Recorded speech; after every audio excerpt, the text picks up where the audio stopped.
As a child, I always had an active imagination. I always believed in the supernatural. I always liked to believe that there were such things as fairies and the big one for me was witches. And ever since I have grown up, I have this thing about witches, which is it's a good thing and a bad thing at the same time. Okay, if you imagine a young girl who would love to believe in the supernatural, and you have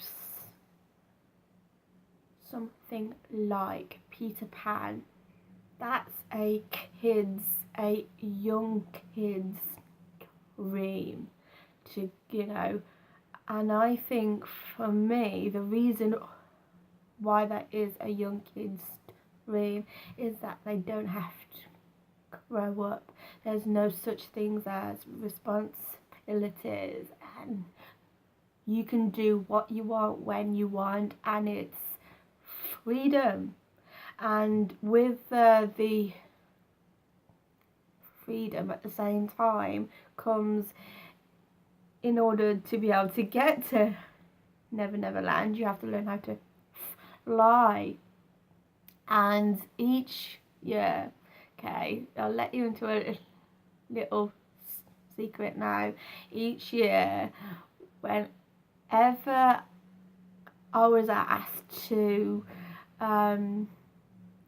make a wish from a birthday, it was never ever something practical like I want a computer or I want this, I want that. Each year I, as I blew the birthday candle out, I wanted to learn to fly. And then the one year somebody said, now, what's the one thing you've always wanted to do? And this was on my birthday, and as a kid I was like, I want to fly. And they were like, oh, well, look, we've got you a computer, see, and this is what you can do on here. And they were trying to get me into the computer, which I did love, but I gave quite honest answer for myself, and people were like, oh wow, you can't do that, but look at this. I think also because I loved to believe in the happy things, such as things like that, I also got into witches, and it's fun as a kid. I remember in a back garden with a witch mask on and a hat, and shock horror, I used to wear the in tag. There were no such things as fancy dress costumes back then, and I used to do that with my sister. And each time, like say for example, if we had to act like as young girls do, and boys and girls, we act out things from films of which we've liked and watched and enjoyed, like Snow White, Seven Dwarfs. I think in that case,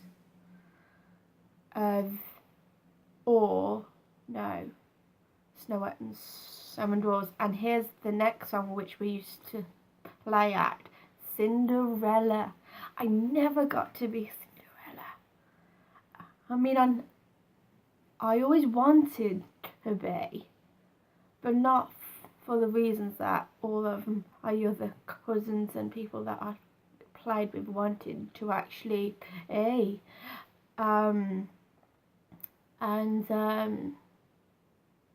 always got the role of a witch. I was thinking, will you give me the role of a nice person, please? And I think that the most Cinderella, the most role I got to be in was the fairy godmother. I never got to be Cinderella. I was always a witch, apart from that one time when I was a fairy godmother. So I was into witches and things like that, and then I'd go to the lodge park rental place. That's it. It's not there anymore.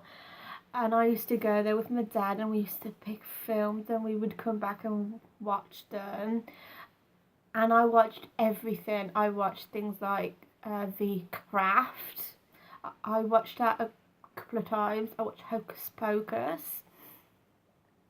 And then the one day, my dad said to me, I've got a film here, Katie. You will like this. It's about witches. I'm like, oh yes. And I was getting all excited. And he put it on for me that first time. And I was fine. I was absolutely fine. I watched it the first time and I watched it the second time. And after the second time, I developed really awful nightmares. And this witch movie that I watched was actually called The Witches. And ever since, I have been plagued by the image of that Grand High Witch in the back of my head. I have to learn to push it down and tell myself she's not interested in me. I'm not a kid. I'm 30. She's not interested in me. But you know, I think as a kid that really got into my imagination, my psyche, and it just, wow. If you imagine, there's a grandmother talking to her son called Luke about real witches. What is it? She said a lot of things.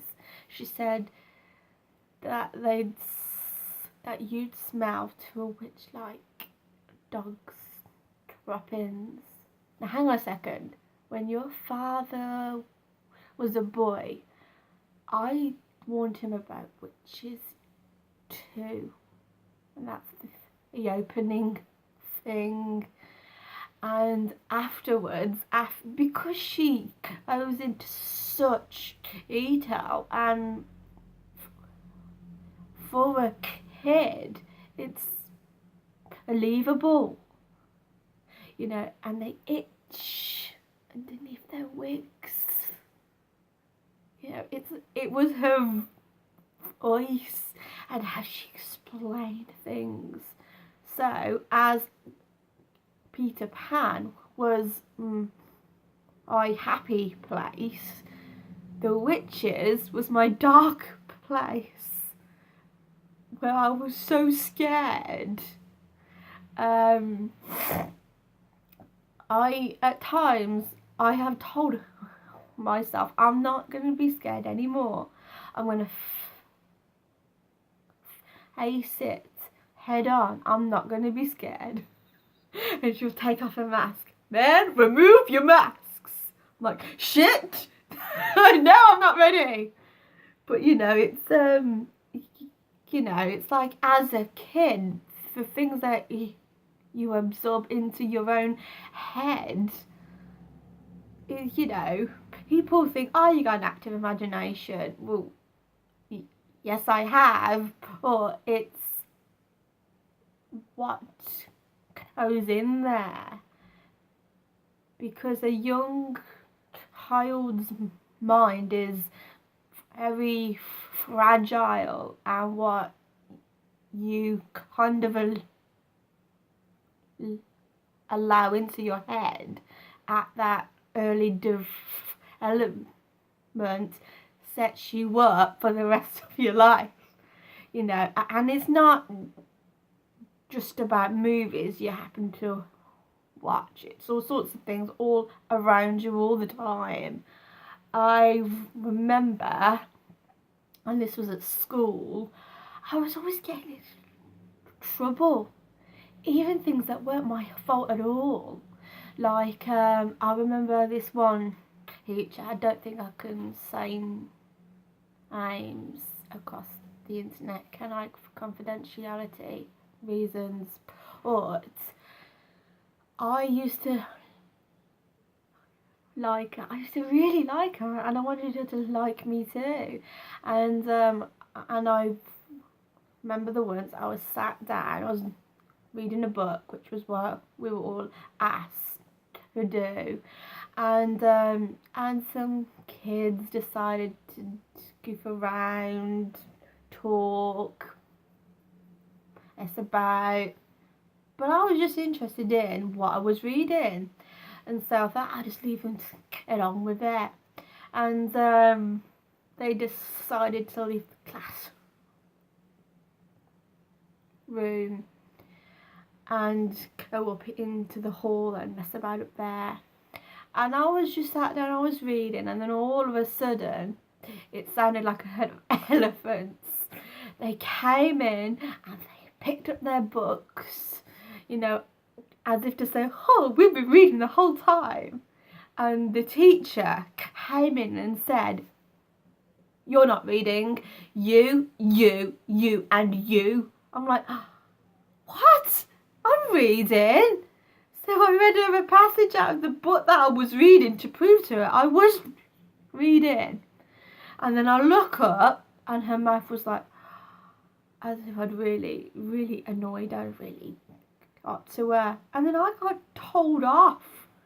I got told off by her by something that I didn't even do.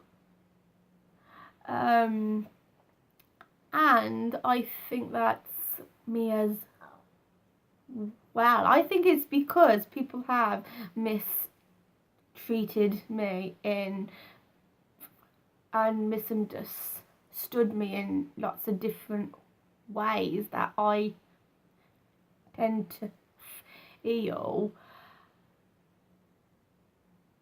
different and misunderstood. I mean, I did do a video explaining that I'm a type 3, and I did mention pink and perfect misunderstood, and this is what I want to get across. Some people think if I share a story or something that's upset me of like ages ago, I think, well, that happened ages ago, years ago, why are you still upset? And I think sometimes it's because there's a lot of unresolved issues there. I mean, like, for example, with anger, most people, I'm not saying everyone, but most people tend to think of anger as bad, and it's more acceptable for a boy or a man to get angry, but it's not acceptable for a young girl or a woman to get angry. And then you get told off, you know, you get to learn that anger is a bad thing and that you get punished when you express it. So on that scale, I've learned to express it and lit, and it eventually does have to come out. And then when it does come out, it surprises people. And in my experience, because in my head, I remember all the times that I was wronged or mistreated. It's not that I'm cut up about it. It's because I think I was never allowed to express my anger, because I believed anger was bad, and therefore I didn't want to be angry. So, and I think at the same time, what you've got to remember is as well, we all have our doubts, we all have our fears in our head. Are we good enough? Some people think of anger as being out of control. For a woman, some people think that being angry means you're out of control. It does not mean you're out of control. It just means you're angry for a valid reason and you're not understood. It's like, say, if a guy was to hit out, you'd think, oh, he's angry. But if a woman does it, people automatically assume she's out of control. So, yeah, and it's sort of completely different to your gender. It's mad, isn't it? Because we all get angry. We all get upset. Anger is a reaction to a situation where you have been hurt or unjustified, What I have learned is how you express it. If you can learn to express it assertively, if you learn to express things assertively, you tend to get more of a response and a better reaction out of people. But, and this is the thing, I can't be in control all the time. I can't think, oh, I don't want to hurt you, so I can't say what I want to say. With me, yes, I will try and come out with it in a roundabout, around the houses type of way, because I don't really want to upset you. But then some people will turn around and say, just say it, just say what you want to say. Some people don't understand that. I actually, okay, this is hands up, I actually do want people to like me, and I do care. And for example, in the media these days, Katie Hopkins, I think we've all heard of her, and she will say what she wants to say, and she just does not care. She doesn't care about what we think of her. She doesn't care, I'm thinking, oh my God, how can you not? Because, yes, in that sense, she is a good role model for applying not caring as much. But at the same time, I like to be liked, But at the same time, equally at the same time, you've got to learn to stand your ground when things really matter. And I think with me, sometimes I tend to get confused when to stand up for myself. and I will stand up for something that to another person that's completely unrelated, and it doesn't, and at times this is what I find, because I'm an emotional person at times. I think, no, I'm not trying to give myself the label of being an emotional person, but I'm a heartfelt person. So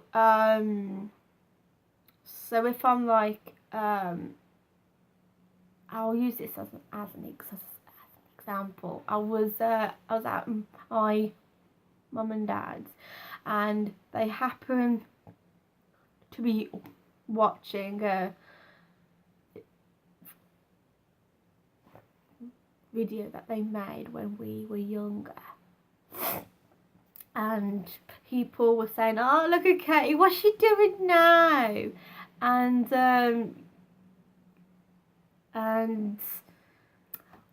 look at her, look how cheeky, you can see what she's gonna do next. And then I think someone gave my sister a compliment, and all of a sudden I'm like, ouch, something hurts. And at that moment I felt upset, and I thought, where did that come from? I was happy just a second ago. But I think the reason for that is because I was always known as the adventurous one, the inquisitive one, the one that did all the caring things possible. So it weren't exactly a compliment that I was given. It's, look at Katie, look what she's doing now. I don't know. And then someone will give me a compliment, and I'm thinking, that hurts, because you're not necessarily giving me a compliment, if you know what I mean.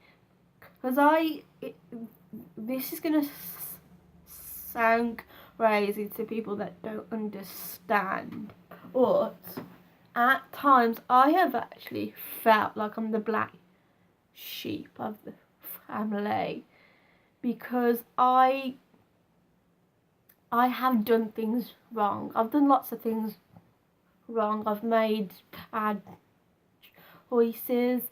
I've listened to the wrong people, and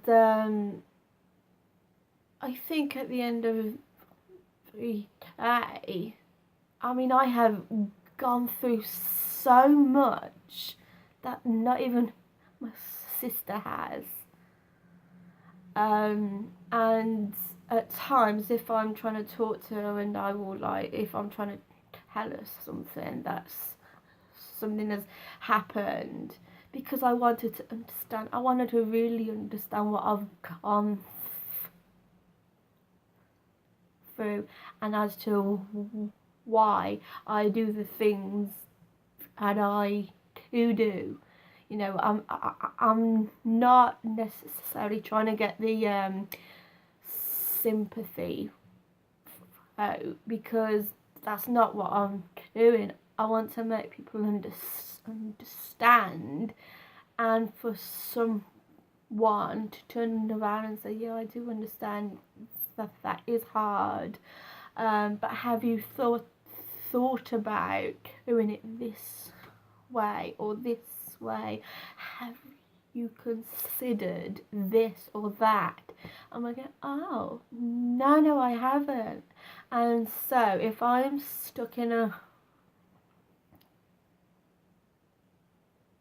dilemma and I don't know what to do, and someone is actually helping me, trying to give me solutions, there you go, solutions, that helps me a lot on how to move forward, because I don't like being stuck in the same place all the time. What I tend to find is how different people try and help me varies on their personality, because as I have mentioned, and I've done a video on the Enneagram, type 1s have a more reaching quality and a little bit of a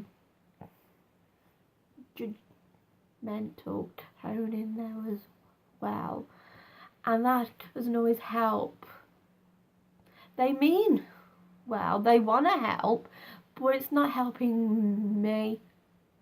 And the best advice I tend to get is of type 8. Always. They can say things in a way to me that I accept. Like, say for example, that I don't know, say they tell me something that I don't particularly like or want to hear, but they can tell it me in a way that does not trigger a full-blown reaction out of me, because, and this is the thing with me, because I am a heartfelt type, and especially when it comes to like watching past videos, it brings up feelings in me. Like say if I'm watching this and there's my sister next to me, there's my mom, there's my dad, and everybody else. That was it. I watched my sister's wedding video, and there was my mom going, "Oh, my ears stick out. Oh no," and that doesn't look good, because, and Lindsay's and she's like, "Oh, my chin sticks out.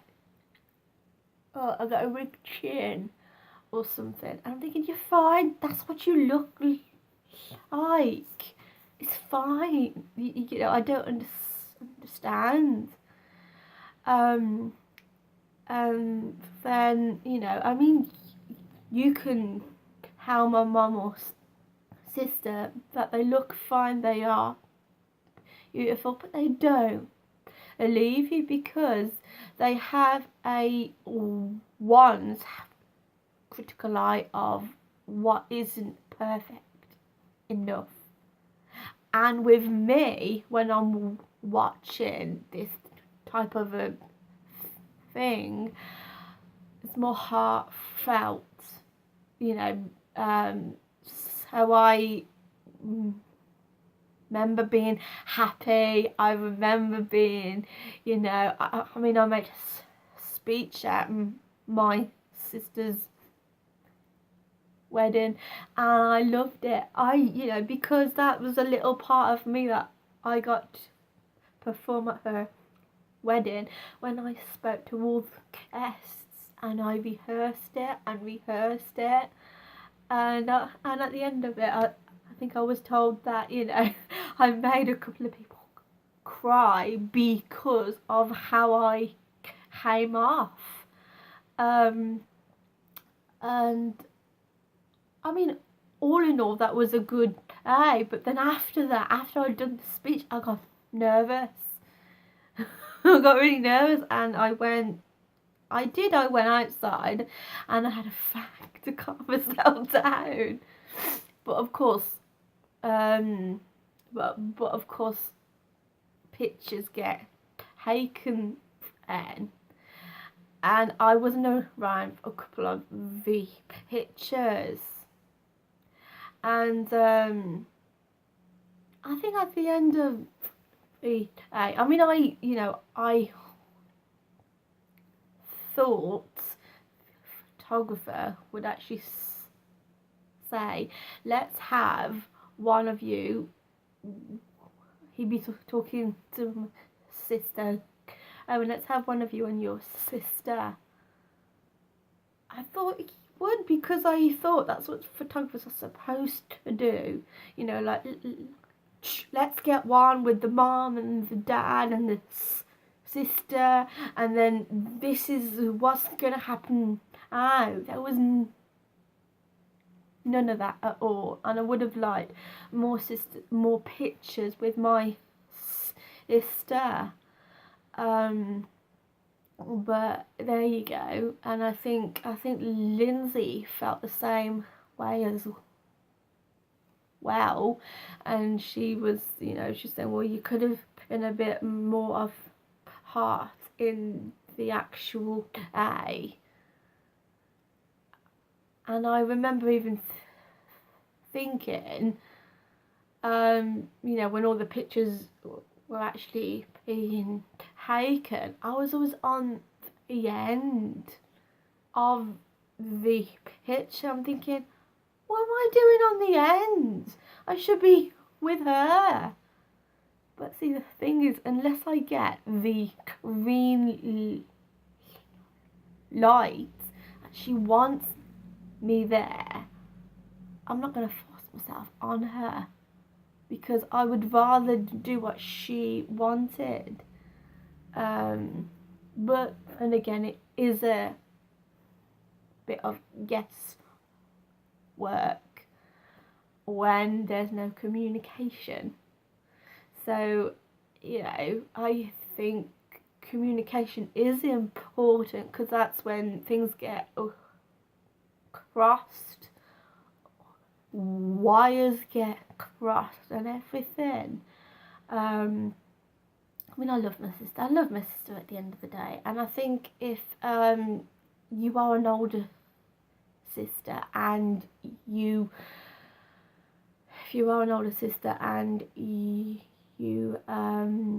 what's the word I'm looking for? If you do it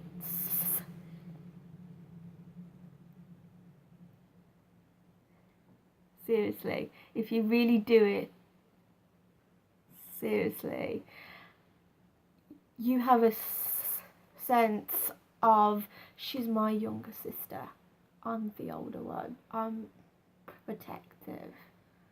So when she's saying, I look after my older sister, we look after each other, I'm thinking, no, you're the younger sister,